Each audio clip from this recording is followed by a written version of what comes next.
first thing we've got to do is shut down the effects of our training partner's arms, because that's how he's going to try and get a hold of us. So we always want to start by putting thumbs inside our training partner's arms, elbows, or wrists. Okay, it doesn't matter how it occurs. We've got to be able to control our training partner's hands and arms. So once we get into a position like this, we're going to push the shoulders back and expose space for our head. I don't want to be naive and put my head in a position where now you're going to fight your way out of a guillotine. We want to put our forehead and temple right on his clavicle or collarbones. And then from this position, we're going to reach and grab our training partner right at the oblique muscles, and we're going to give one little pull that brings him in towards us. As soon as we get there, we shoot one arm deep around our training partner's waist and one arm short, and we take our feet and knees in very close to him. So if he tries to move us from here, it's difficult. If my feet are too far back, he's just going to lock a closed guard on us, and that's going to screw everything up. So we have to make sure those knees of ours come in nice and tight. He will be doing a lot of things here, pushing on your head, trying to post on your neck, with all kinds of madness. And now from here, we're going to take our knee and bring it to our training partner's center line. And then from this situation, we're just going to give a little bit of an elevation. My head comes forward, my elbow crimps in on my training partner's knee, and then from here, we're going to step right over our training partner's leg. Now, he may well be bringing his knee up tight to his chest here.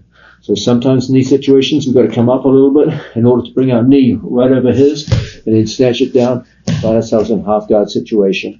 Right here in front of our training partner, dominating the biceps from the inside. My forehead goes in, and we get a hold of our training partner and lock up. As we come in nice and tight from here, knee comes to center line. Foot comes up, and then from here we just step right over our training partner's knee and bring everything down to a good attacking position. Sometimes you get through the body lock, but getting over that knee feels like it's quite a challenge. In these cases, don't be afraid to sprawl down. Watch Placido's knee. Here, it's quite high, and as a result, it's a high obstacle for me to step over.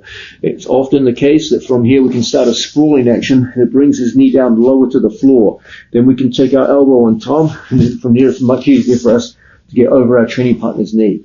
Now, one of the most common situations in half guard, you'll take your training partner down towards the mat. And then as you go to step over, your training partner is going to put his hand right there on the inside of your knee. This can be a real pain in the butt, okay? And in these situations, it's quite tough to bring your knee down. I need to bring my knee to the floor. When we see this kind of thing going on, we're going to take our elbow inside our training partner's wrist. As he pushes like a strong arm on our elbow, we're just going to use our elbow and open up our hands. It's going to bump his wrist off so that our knee goes down and our hand switches to become an underhook. In this case, it's going to be a near side underhook on our training partner's body. Now from here, we come forward, we find ourselves in half guard with a near side underhook. We should also be able to do this from standing situations. As we go into approach, we're always looking to put our foot right inside our training partner's knees, and as a result, when we level change, we punch in and our knee goes right between our training partner's knees like so. Now we're in the perfect position to get to our body lock. My knee cuts through underneath his knee, and we just step right over and find ourselves in half guard. We're always looking to mess with our training partner, create an opening where I can just step between my training partner's legs. Now from here we go in and punch right into the classic body lock situation. My knee slide out, so my knee goes underneath his knee. We step right over the top and find ourselves now in half guard. Okay, so these are some practical ways to use a body lock to force your way into half guard, but where we can do a lot of good passing.